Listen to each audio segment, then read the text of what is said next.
nuestra tercera clase de econometría. Entonces vamos a, ya profundizamos un poquito respecto a los datos, lo vamos a seguir haciendo. Es el punto de partida y al final el análisis econométrico tiene como inputs, como insumos, datos, y como output también produce datos. Estos datos, ¿cómo se llaman en economía? Elasticidades y propensiones. También son datos, ¿de acuerdo? Vamos a repasar el modelo probabilístico y el método de estimación. Qué bueno que llegó. Siéntese. Entonces, a ver, esta es una gráfica de dispersión. Tengo dos variables, ¿verdad? De hecho, ya sabemos que una es la economía mexicana, el PIB en volumen, y la otra es la economía americana, el PIB en volumen, ¿de acuerdo? Para muchos años, del veintitantos, treinta y tantos a principios de los 2000, ¿va? Entonces, ¿cuántos puntos hay aquí? ¿Cuántas coordenadas? Es cuántos datos tenemos, ¿verdad? Y cada punto tiene que ver con el valor que tomó esta variable en un t y el valor que toma la otra variable en el mismo t, ¿de acuerdo? De manera que estos son los primeros años de la muestra, los años 20, 30 del siglo pasado, y estos ya son los 2000, ¿de acuerdo? Y decía, bueno, vamos a hacer análisis de regresión, podemos hablar de la recta de regresión, y por eso lo retomaba esto que ya saben de hace mucho tiempo, la ecuación de la recta, como la entendimos, ¿verdad? Que tiene una pendiente m y una ordenada al origen. El punto es que esa recta la aprendieron a calcular, la ordenada y la pendiente, cuando estudiaron la ecuación de la recta, en secundaria, en preparatoria, en CCH. Esta es una recta también, es decir, también está definida por una ordenada. De hecho, aquí sí. Habría que preguntarse cuál es la ordenada aquí, ¿de acuerdo? Y la pendiente. Entonces, como cualquier recta, también está definida por de dónde parte, ¿verdad? La ordenada y su inclinación, la pendiente. Acuérdense que en economía las pendientes les decimos propensiones o elasticidades, ¿de acuerdo? Y es la manera en que medimos cuantitativamente el efecto cuantitativo de una variable sobre otra variable. Esa es una propensión marginal, esa es una elasticidad. Esta es la especificación econométrica y ya la reconocemos. Hay dos variables en juego, una es la endógena, otra es la exógena. Son series de tiempo, son variables, es decir, son bichos que cambian cada que los medimos, cada T, por ejemplo, el PIB anual, el PIB trimestral, de una economía, de otra economía. Las letras griegas representan los coeficientes o parámetros. Este representa el valor que va a tomar la ordenada, pero en econometría decimos la constante, ya no decimos ordenada, sino constante, y esta es la pendiente, ¿verdad? Que dependiendo de la forma funcional, luego vamos a hablar de esto se lee como una propensión marginal, o sea, cambia esta variable en una unidad y cómo cambia esta variable, o una elasticidad, cambia un punto porcentual esta variable y cuánto reacciona en términos de tasa de crecimiento esta otra variable. Y estos son los errores residuales, innovaciones o perturbaciones, ¿va? ¿Cuál es la diferencia entre estas dos expresiones?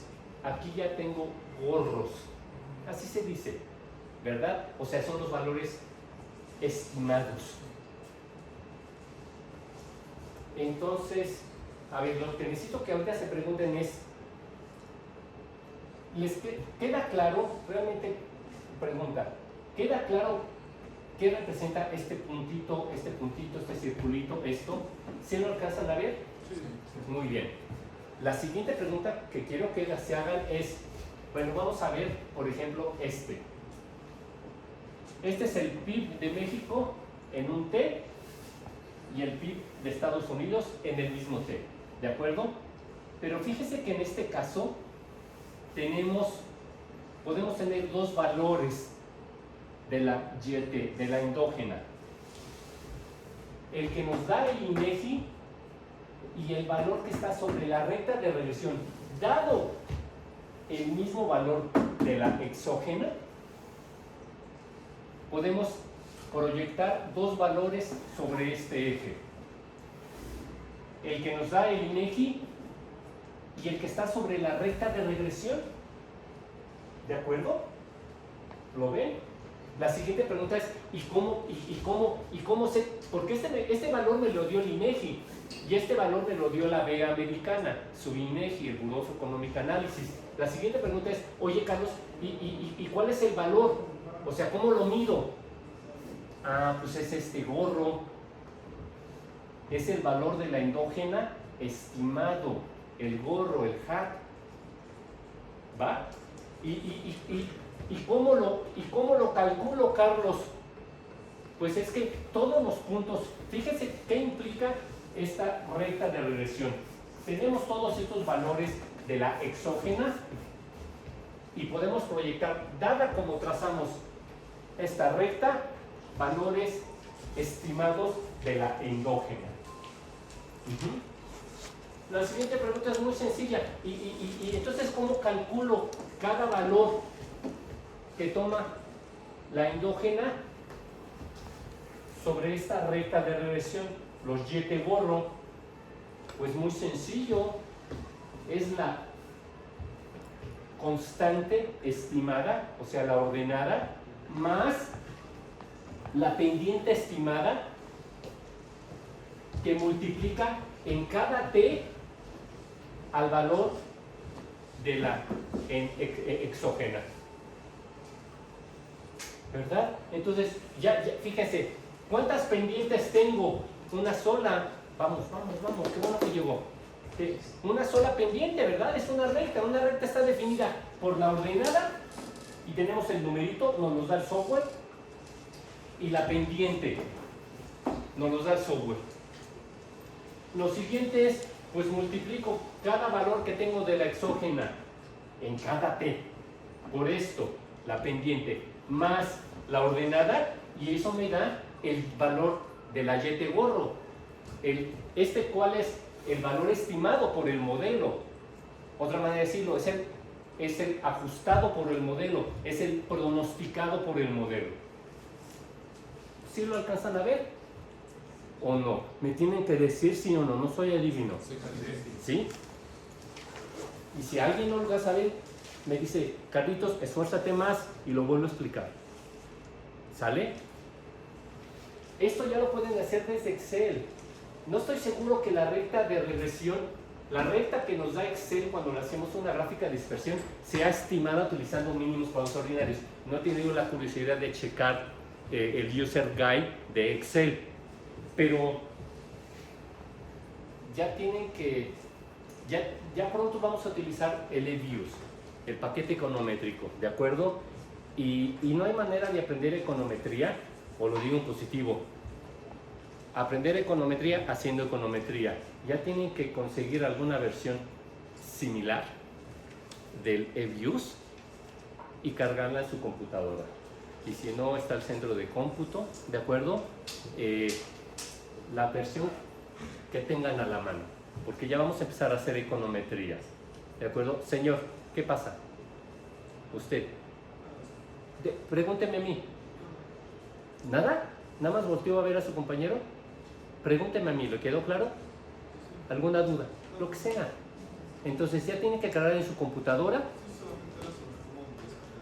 Habla eso. Sí, versión pirata. Es muy cara la licencia, de hecho. O sea, realmente muy cara. Aún la versión de estudiante. ¿De acuerdo? Entonces, por eso dije similar, queriendo decir pirata. ¿De acuerdo? Yo creí que habían entendido el guiño, pero Carlos, ¿qué quieres decir con similar? ¿Qué es eso? ¿Verdad? Se pregunta a mí. Para eso estoy aquí, ¿va? Pero lo tienen que hacer. Consigan alguna versión. Saquen sus mejores versiones de piratas, ¿verdad? Se ponen su parche, ¿vale? Y sin ningún cargo de conciencia. ¿verdad? Entonces, el meollo es ese, que esta recta de regresión no la trazamos, es decir, no determinamos su ordenada y su pendiente como lo aprendimos a hacer en secundaria o en preparatoria, sino utilizando un método de estimación que se llama mínimos cuadrados ordinarios. De manera que estos valores estimados fueron estimados utilizándose método de estimación. Son los estimadores mínimo cuadráticos, se dice. ¿Va? ¿Estimadores cómo? Estimadores, fíjense, ¿quién habló?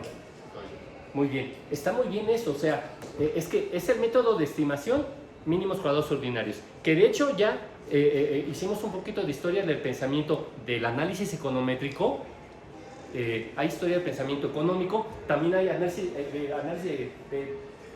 historia del pensamiento del análisis econométrico. Ya vimos que el método de estimación se conoce desde principios de 1800 y hubo dos matemáticos que lo inventaron simultáneamente y de manera independiente, Legendre y Gauss. Gauss es el más famoso, un alemán bien chipocludo, ¿de acuerdo? Mínimos cuadrados ordinarios, de manera que esos son los betas, los coeficientes o parámetros estimados utilizando los mínimos cuadrados ordinarios, y este es el valor de la endógena estimada por mínimos cuadrados ordinarios, u otra manera de decirlo, estos valores fueron estimados, estos son los estimadores mínimo cuadráticos. Estimadores, se acorta la expresión, estimadores mínimo cuadráticos. De hecho suena muy elegante, ¿de acuerdo? En inglés y en español, estimadores mínimo cuadráticos.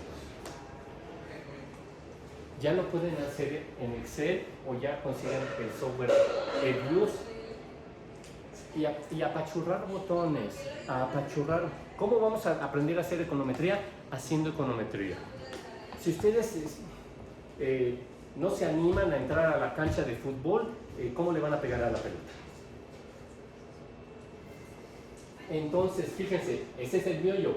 Esa recta, a ver, como cualquier recta está definida por una ordenada y una pendiente. El meollo es que yo no calculé, yo no tracé esta recta utilizando la ordenada y la pendiente que calculé como lo hacíamos en secundaria y preparatoria. ¿Se acuerdan cómo era? Tomaba los puntos extremos, ¿verdad? Y dividía el incremento de Y entre el incremento de X. Y ya tenía la pendiente. Y luego despejaba y calculaba el valor de la ordenada. Así les enseñaron. Tienen que recordar. Bueno, esta recta de regresión yo no la estimé, yo no determiné el valor de la ordenada y la pendiente de esa manera, sino utilizando un método de estimación que se conoce como, se llama mínimos cuadrados ordinarios. Y por eso les pongo, la ecuación de la recta es distinta a la recta de regresión. ¿Por qué es distinta? Sí, como rectas están definidas por una ordenada y una pendiente, pero cómo calculé el valor de esa ordenada y esa pendiente es distinto a cómo se hace en la ecuación de la recta, a cómo se hace con los mínimos cuadrados ordinarios. ¿Y para qué dos métodos, Carlos? Pues que no basta con uno, y además bien fácil, lo aprendimos de secundaria, es que esta recta tiene una propiedad imbatible, ¿de acuerdo? Porque miren, ya entendimos que dado un valor que toma la exógena, tenemos dos valores de la endógena, el que nos da nuestra propia base de datos, el INEGI por ejemplo, y el YTGorro. Ya me dijeron que entendieron esto. De manera que la siguiente pregunta es, ¿y cuál es la distancia? O sea, ¿qué tan cerquita está el YTGorro del YT de la base de datos? ¿Se justifica la pregunta? Sí, véanla. O sea, la siguiente pregunta, ande. Bueno, te llegó. ¿Cuál es la distancia? Pues es que sí, estamos haciendo geometría, ¿verdad? ¿Cuál es la distancia? Pero de fondo son numeritos. Aquí tengo un numerito y aquí tengo otro numerito. ¿Y qué tanto se parecen? Es decir, ¿qué tanto este numerito se parece a este numerito? O este numerito que me dio el INEGI con este numerito, el YT gorro. No sé si ya descubrieron en primer lugar que aquí la diferencia va a ser un número positivo. Este menos esto va a ser un número positivo. ¿Están de acuerdo? Pero en el caso de los puntos que están debajo de la recta de regresión va a ser negativo. Este menos este va a ser un número negativo. De manera que hay números, desviaciones, diferencias positivas y negativas. Y como en el caso de la media, si yo sumo las desviaciones positivas y negativas, las sumo, algo así, obtengo un cero. De manera que no me sirve ese cero, no me da información, un cero en este caso, ¿verdad? Entonces, ¿qué hago? Pues un poco como ya, por eso recordamos desde la aritmética. ¿Qué hacemos para tener una... ¿Se acuerdan? Esto lo discutimos cuando dijimos, una variable está definida por su variabilidad. Siguiente, ¿y cómo se mide la variabilidad? Con dos estadísticos, la desviación estándar y la varianza. ¿De acuerdo? Y este estadístico, ¿de qué está hecho? De la variabilidad de la variable, es decir, cada valor de la variable que tenemos en la mano menos su valor medio, ¿verdad? xt menos x barra. Y ya vimos que si hacemos esa sumatoria de xt, x barra a lo largo de la muestra, vamos a tener desviaciones positivas y negativas. Y ya quedamos que si sumo esas desviaciones de cada t, me da un cero. Entonces, ¿cómo que es una medida de variabilidad de la variable? Ya sea la desviación estándar o la varianza, y esa es su esencia, xt menos x barra, sumo todo y eso me da cero. No me sirve, Carlos. ¿Qué fue lo que hicimos? Fuerte. Elevar al cuadrado cada desviación, ¿verdad? Y las positivas siendo más positivas y las negativas positivas, y luego entonces ya sí sumamos, y por eso luego ya dividimos entre t, y si lo dejamos así es la varianza, si le sacamos la raíz cuadrada es la desviación estándar, y por eso sabemos que estas medidas de variabilidad por definición en una variable son números positivos, ¿verdad? Y que en una constante su desviación estándar o varianza es en una constante cero. Sí. Bueno, aquí estamos haciendo el análogo. Aquí tengo desviaciones, pero en este caso fíjese que no es respecto al valor medio de la variable, sino al YT gorro, ¿verdad? Al YT gorro, al YT gorro, al YT gorro, al YT gorro, ¿de acuerdo? Son los YTs de mi base de datos y los YTs implicados en esta recta de regresión, dado los valores que toma xt. Entonces ya tengo desviaciones, pero ya no son desviaciones como en el análisis univariante para ver la variabilidad de una variable xt menos x barra, sino YT menos YT gorro, YT menos YT gorro. Y de nuevo, el punto es que si sumamos todo eso nos da cero, entonces lo elevamos al cuadrado. Y esa es la propiedad imbatible de esta recta de regresión estimada utilizando los mínimos cuadrados ordinarios. Esa sumatoria de desviaciones es la más chiquita, por eso se llama mínimos cuadrados ordinarios. No podemos trazar una recta que minimice mejor, que haga más chiquita esa sumatoria. Es decir, la ordenada esta. ¿Y de qué depende eso? Pues de esta ordenada gorro y de esta pendiente gorro. Tienen que empezarlo a imaginar. Otra vez. Miren, aquí ya les puse. ¿Qué es eso? ¿Qué son los UT gorro? A ver. Ya vimos aquí, fíjense que en lugar de tener aquí la YT barra, porque no estamos hablando de la varianza o desviación estándar de la variable, sino estamos ya analizando la recta de regresión. Y entonces ya tengo cada YT, cada valor que me dio el INEGI de la variable que van a explicar, menos, no YT barra, sino YT gorro. ¿Lo alcanzan a ver? Sí, Carlos. Y luego ya lo elevamos al cuadrado, porque si no, todas estas diferencias, hay positivas, negativas, si las sumamos todas se hacen cero. Entonces las elevamos al cuadrado. El mismo truco que aprendimos haciendo, pensando el segundo momento en el análisis univariante. Pero miren, aquí está ya señalada la propiedad. Mínimos grados ordinarios minimiza estas desviaciones al cuadrado. Minimiza. O sea, nos da el numerito más chiquito. No hay otra manera de trazar esa recta, es decir, ponerle otra ordenada y otra pendiente que haga más chiquito estas desviaciones al cuadrado. No hay. Es su propiedad. Y por eso conocemos los mínimos cuadrados ordinarios desde 1800 y sigue siendo la técnica de estimación preferida.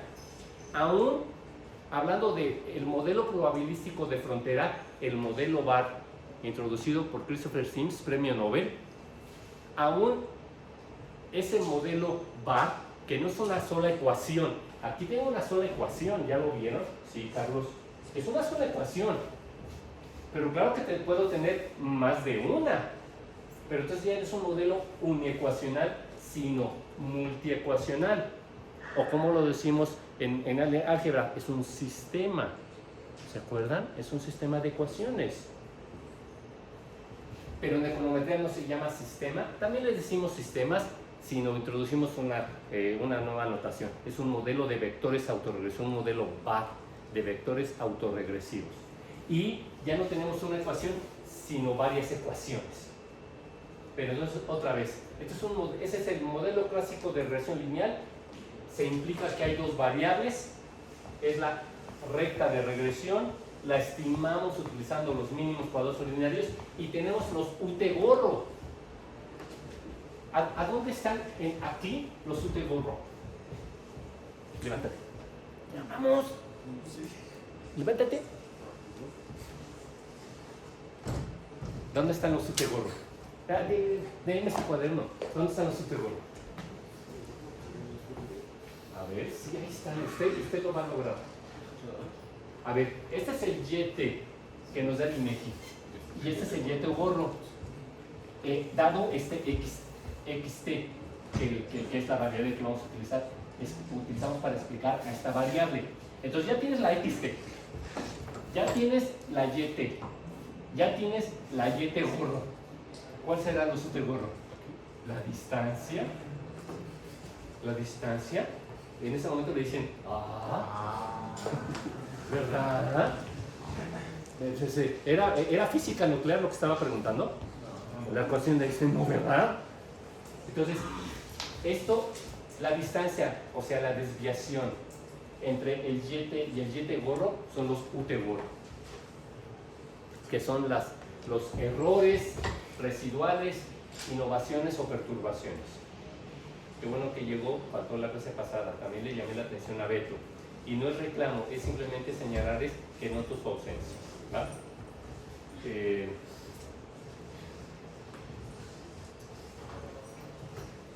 Tienen que ir pensando en las expresiones. Aquí tenemos las desviaciones. YT menos YT gorro al cuadrado. Y ya quedamos que estas desviaciones se minimizan. ¿Saben? Pero otra manera de llamar estas desviaciones es como nos lo acaba de señalar con el dedo su compañero. ¿Me das tu nombre, por favor? Paco. ¿Paco qué? Figueroa. Paco Figueroa. Son los UT gorro.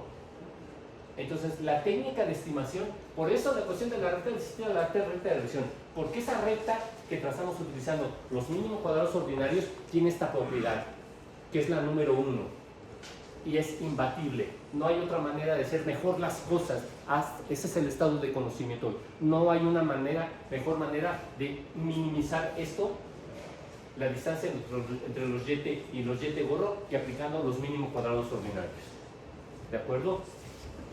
Que es decir lo mismo los UT gorro. ¿Sí? ¿Vamos bien? La siguiente pregunta, ya tienen la información. A ver, este YT es el que me da el INEGI. Ustedes le bajaron pares de variables por lo menos. ¿Alguien ya lo hizo? Muy bien. ¿Qué par de variables bajaste?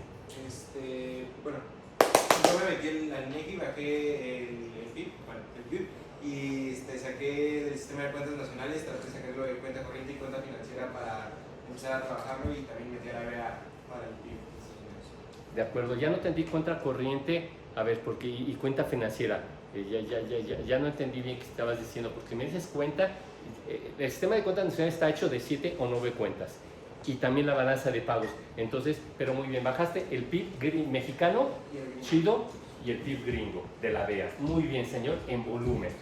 ¿De acuerdo?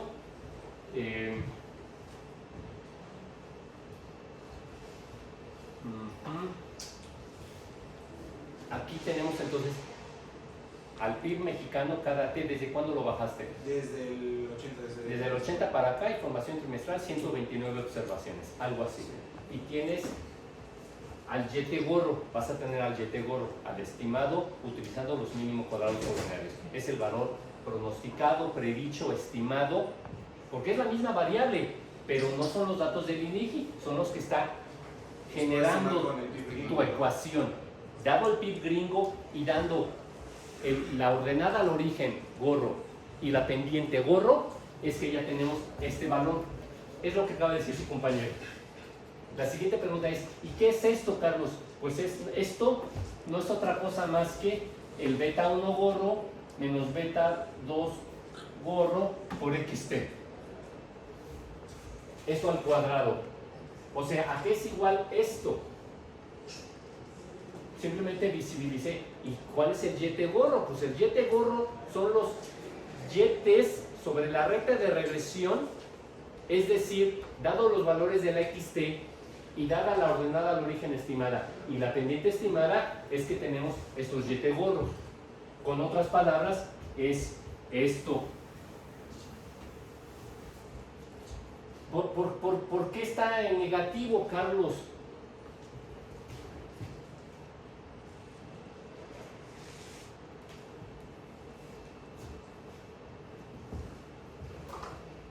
Entonces, yo tengo YT igual al beta 1 más beta 2 XT más UT. ¿Qué estoy representando aquí? Dos cosas. Econométricamente estoy señalando que se trata de una sola ecuación. ¿De acuerdo? Entonces estoy aludiendo al modelo clásico de regresión lineal. Desde el lado del análisis econométrico, desde el punto de vista de la teoría económica, estoy afirmando que esta variable es causa y esta variable es efecto, que esta variable es la exógena y esta variable es la endógena. ¿De acuerdo? En este caso, el PIB americano explica al PIB mexicano.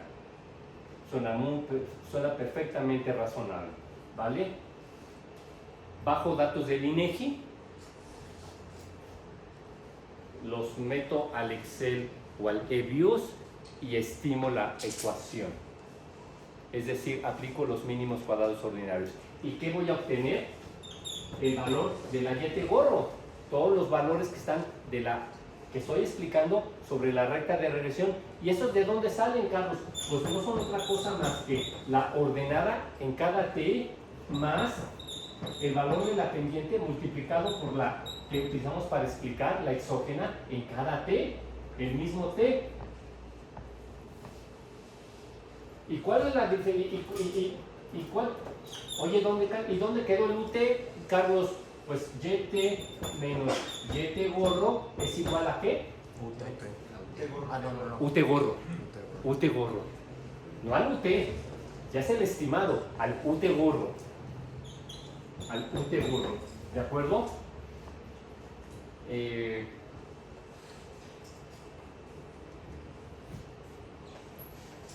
Con otras palabras, ¿vamos bien? ¿Entendieron esto o no? Está conectado. Ya vi, gracias.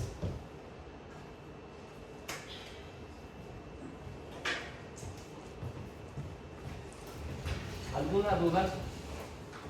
Pues claro que sí, o sea, tengo que ponerse a repasar, ¿verdad? Para verle sentido, ¿verdad? Pero Más sentido a esto. Alce la mano quien va a preguntar. Pero alguien dijo, si yo te. Sí, bueno. ajá. Digamos, el error que significa un pedo. Pues ya lo dijo su compañero. ¿Es la distancia? Sí, porque mira, esta es una formación teórica. Aquí estamos afirmando teóricamente en dos canchas, en la econométrica y en la económica, desde el análisis econométrico y desde el análisis económico. Desde el análisis econométrico estamos afirmando que esta variable explica a esta variable. No al revés, ¿eh? O sea, aunque parezca trivial, lo que estoy afirmando es que esta es la causa y este es el efecto. ¿Cómo podría ser la cosa? Bueno, que esta explique a esta. ¿Están de acuerdo? ¿Qué otra opción lógica tengo? XT explica YT. Es la afirmación. Pero podría ser al revés. YT explica a XT. ¿Cuál es la otra? Hay otras dos opciones pensando en causas y efectos en el terreno lógico. La más visible, si estuviéramos en matemáticas, el caso trivial, XT no causa YT y YT no causa XT, son independientes, ¿vale? Nos falta el cuarto caso, desde la lógica pura y dura. Se explica mutuamente. Gracias, hay retroalimentación. XT causa YT y YT causa XT. ¿De acuerdo? Y es cuando tendríamos que modelar como un sistema. Este es un modelo clásico de lineal porque la afirmación es absolutamente acotada. XT causa YT, pero YT no causa XT. Porque si hubiera retroalimentación, ambas fueron causas y efectos. En la economía estamos llena de simultaneidades. De hecho, piénsenlo bien, y cuando han estudiado macro, no les ponen una sola ecuación, sino les ponen ISLM o modelos keynesianos. Y no son una sola ecuación, o sí, son varias ecuaciones. De manera que esto implica que hay causalidades de ida y vuelta, retroalimentaciones también se dice, o sea, simultaneidades. Entonces, esta afirmación, este es el modelo clásico de versión lineal, y la afirmación es que esta es causa y este es efecto.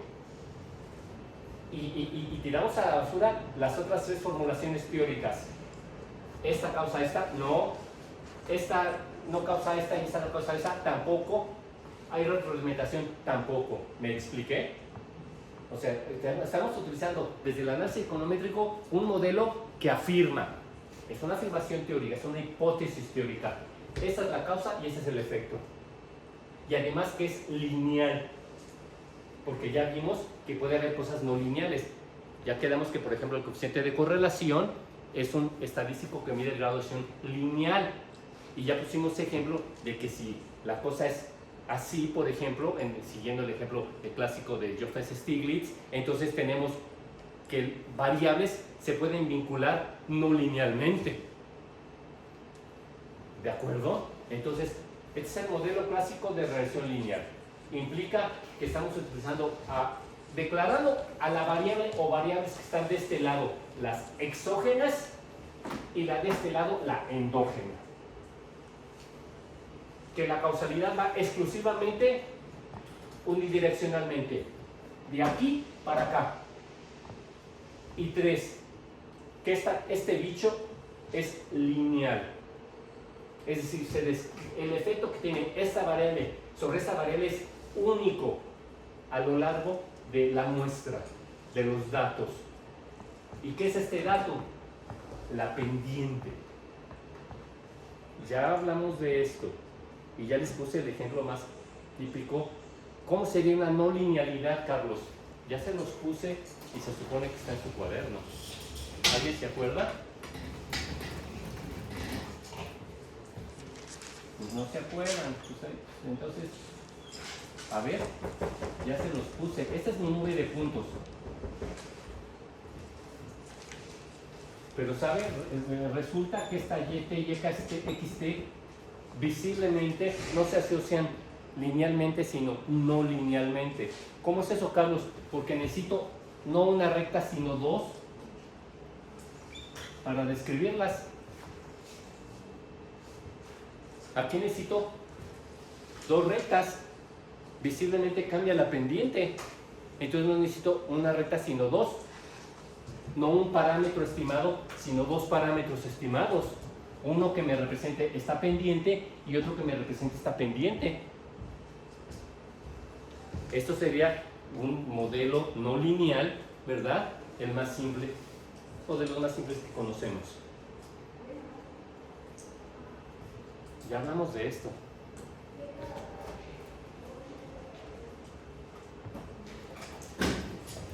Entonces su compañero preguntó, oye, ¿y los UT? Bueno, ya quedamos que los UT es la distancia. Este es el modelo teórico. Y afirma que esta variable causa esta variable y no hay más complicación, que la asociación es lineal. El modelo clásico son lineales porque es lineal en los parámetros. Aquí hay un 1, implicando que es una sola recta, un solo parámetro, una sola pendiente. ¿De acuerdo? Y que hay unos errores residuales, innovaciones, perturbaciones, ¿verdad? Se reconoce. Les decía que en los libros, ¿has leído algún libro de estadística básica? ¿Como cuál, por ejemplo? ¿Te acuerdas del autor? No importa. Bueno, típicamente en los libros, en el Madala, en el Bujarati, en casi cualquier libro de econometría, se dice, y por eso este es un modelo probabilístico, porque le deje su agüita, ahorita se la paso. Este es un modelo probabilístico, porque tiene unos errores, no es una relación matemática perfecta, sino hay algo que a veces le añadimos que es positivo, negativo en cada t, ¿verdad? De repente algún cero, alguna coincidencia. ¿Se acuerdan de esto que ya hablamos? Sí, Carlos, claro. Pero yo le decía, pero este es un sentido limitado de pensar las cosas. Va pregunta. Entonces, esta es una ecuación probabilística. Porque tiene unas perturbaciones aleatorias, solamente por eso, o cuál es una razón más de fondo. Es decir, estas perturbaciones, vamos a suponer que de hecho son no informativas. ¿Cómo se dice eso en probabilidad? Aleatorias. A veces son números positivos, a veces son números negativos, a veces son ceros. No hay ningún patrón de comportamiento en estos UT, son aleatorios. ¿De acuerdo? Azarosos. Chequen qué quieren decir estas palabras. ¿De acuerdo? Y típicamente en los libros se dice, esto sería una ecuación matemática, pero como hay unos UT, errores residuales, innovaciones, perturbaciones, que son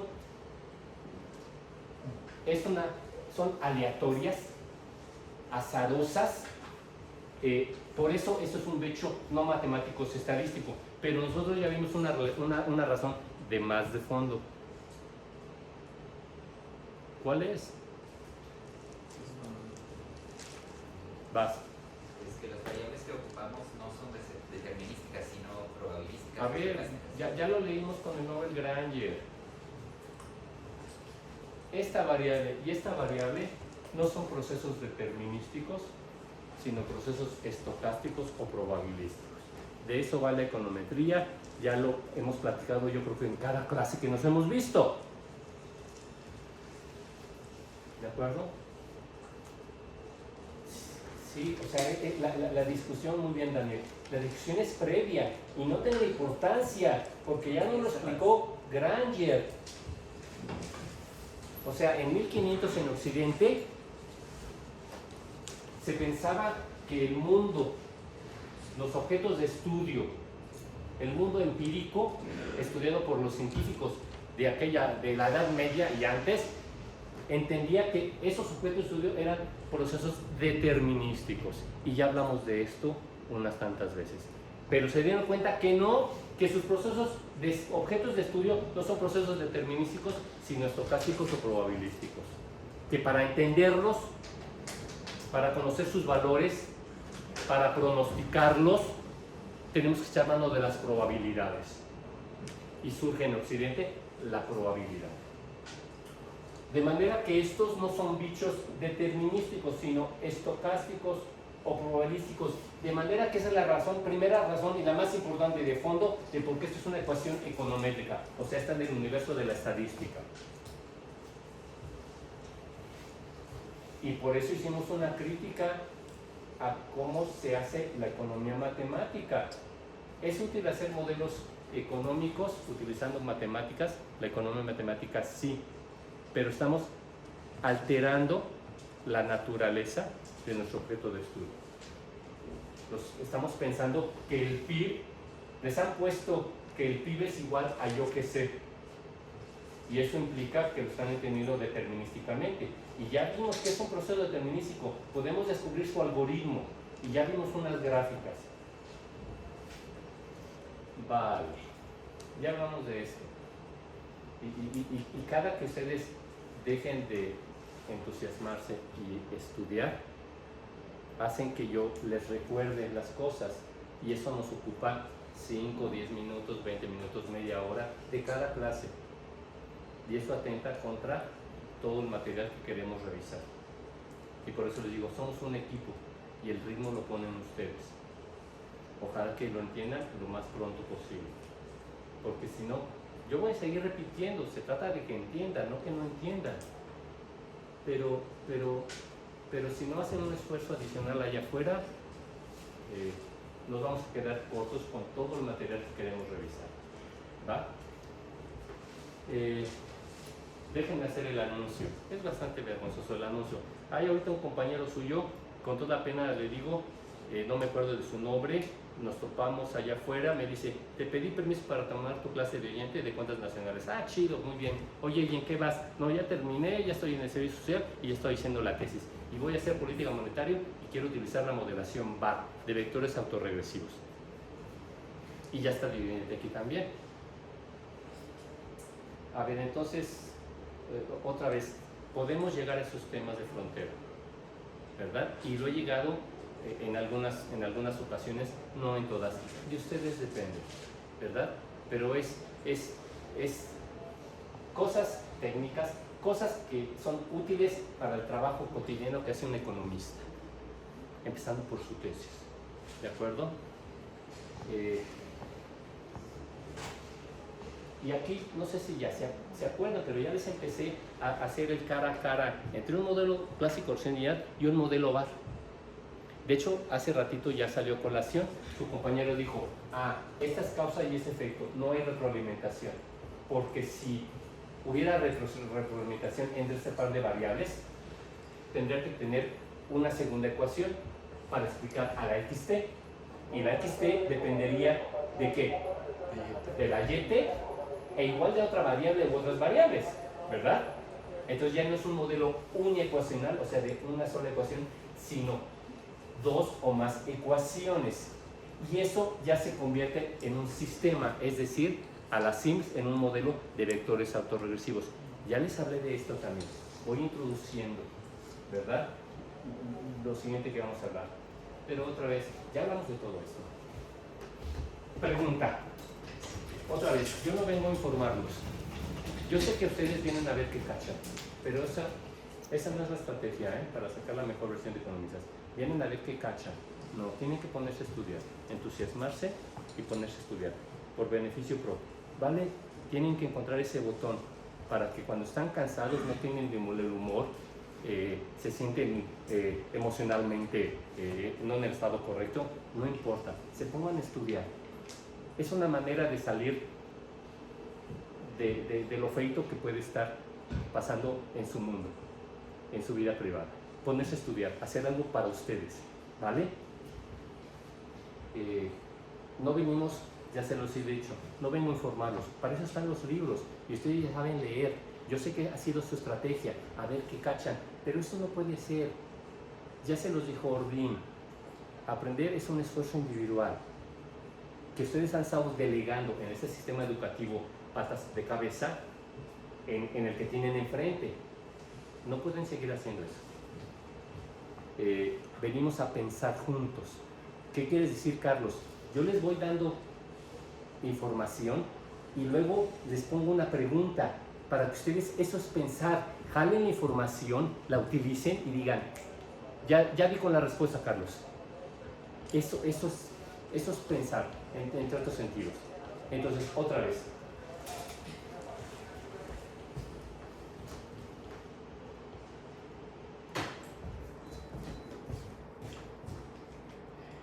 Esta es una recta de regresión y como tal hay dos variables en juego y su papel es distinto. Esta es la exógena, la que explica, y esta es la endógena, la explicada. Además tenemos la ordenada, que aquí se llama constante, así le decimos, y la pendiente. Y añadimos estos errores, perturbaciones, innovaciones residuales. ¿Por qué se les llama de hecho residuales? Bueno, aquí ya estimamos, y ya tengo otro valor de la YT, el Y de gorro, que ¿cómo lo obtengo? Miren de aquel lado, ¿cómo lo obtengo? Es el valor de X, de la XT, su compañero bajó datos del PIB en volumen mexicano y del PIB gringo de la BEA en volumen, ¿verdad? Entonces, y desde 1980 para acá, trimestral. Entonces, tiene casi 130 valores del PIB gringo en volumen para cada T desde el 80 para acá. Pues cada uno de esos, en cada T, lo multiplicas por el beta gorro, el beta 2 gorro, le sumas la ordenada al origen y ya tienes el YT gorro. ¿Por qué se le llama errores? Es una versión viejita. Errores residuales, porque son un residuo. Sí, en efecto, la distancia entre el YT y el YT gorro ya nos la señaló su compañero con el dedito, son los UT gorro. Este es el modelo teórico que afirma eso, en términos probabilísticos, que estos son procesos estocásticos, que es un modelo lineal y que la causalidad es unidireccional, va de aquí para acá y nada más, ¿de acuerdo? Económicamente estamos explorando la hipótesis de que el PIB mexicano depende solo y únicamente del PIB gringo, ¿vale? Y van a ver que jala muy bien. ¿A qué conclusión de policy, en términos de la discusión de políticas económicas, llegan a esto? Otra vez, vas a ver que tu modelo jala muy bien. Luego vamos a ver cómo que jala bien, Carlos. Utilizamos un estadístico para determinar que es bien, el coeficiente de determinación. O sea, ¿qué tanto sirve esta variable para explicar esta variable? ¿Verdad? Y vamos a ver que va a ser exitosa tu regresión. ¿Qué quiere decir eso? Otra vez, estamos pensando que esto como economistas, que con una sola variable estoy explicando otra variable. ¡Wow!